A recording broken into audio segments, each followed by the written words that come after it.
હાલ પ્રયાગરાજમાંથી ચાલી રહેલ મહાકુંભમાં સુરતથી વહેલી વોલ્વો બસ રવાના થઈ હતી, જેને ગૃહ રાજ્યમંત્રી અને મેયરે લીલી ઝંડી બતાવી હતી.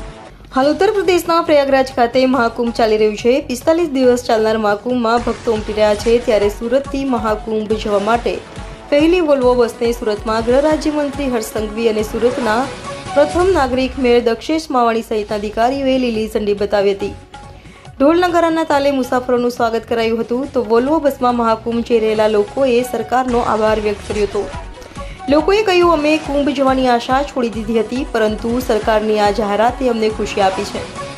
મુસાફરોએ ગરબા રમી ખુશી વ્યક્ત કરી હતી. તો આગામી દિવસોમાં તમામ શહેરોમાંથી વધુ વોલ્વો બસ શરૂ કરવામાં આવશે તેમ પણ જણાવાયું.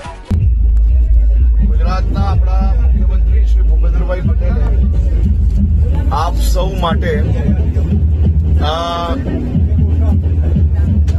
આપણું સૌથી પવિત્ર અને આસ્થાની ડૂબકી આપ સૌ લોકો પ્રયાગરાજ મહાકુંભમાં તમે સૌ લોકો પોતપોતાની આસ્થા નિભાવી શકો તે માટે આ બધી જ વ્યવસ્થાઓ કરી છે. પરંતુ ત્યાં અનેક દિવસો એવા હોય છે કે જ્યારે ભીડ ખૂબ હોય છે.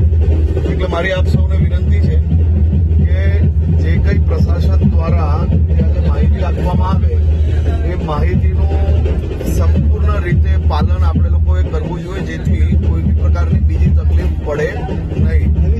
રસ્તામાં આવતી જતા 2 દિવસ તમારું રાત્રિ રોકાણ માટે રસ્તામાં વ્યવસ્થાઓ હોટલમાં કરવામાં આવી છે. ત્યાં બી ગુજરાત ટુરિઝમનો જે ડોમ બનાવવામાં આવ્યું છે એ ડોમ હાલમાં જે પહેલી બસો જતી હતી એના માટેની વ્યવસ્થા છે, અને કાલે જ આપણે એ ડોમમાં બીજી જગ્યા મળી છે જેનો ડોમ બની રહ્યો છે. પરંતુ એ લાભ તમને લોકોને પહેલા દિવસે મળી શકે એવી નથી વ્યવસ્થા. પરંતુ કોઈ બી તકલીફ હોય તો તમે લોકો ત્યાં જઈ શકો. ખાસ કરીને જે મંડળો દ્વારા સેવાકીય કેમ્પો છે અને અનેક જગ્યાઓ પર જે આપણા મહાન સંતો જે લોકો હાજર છે તે જગ્યાઓ પર આપ લોકો આરામથી જઈ શકો અને પૂરો તમારી આસ્થાનું જે ડૂબકી છે એ સારી રીતે મારી શકો તેવી આપ સૌને શુભકામનાઓ. Thank you very much.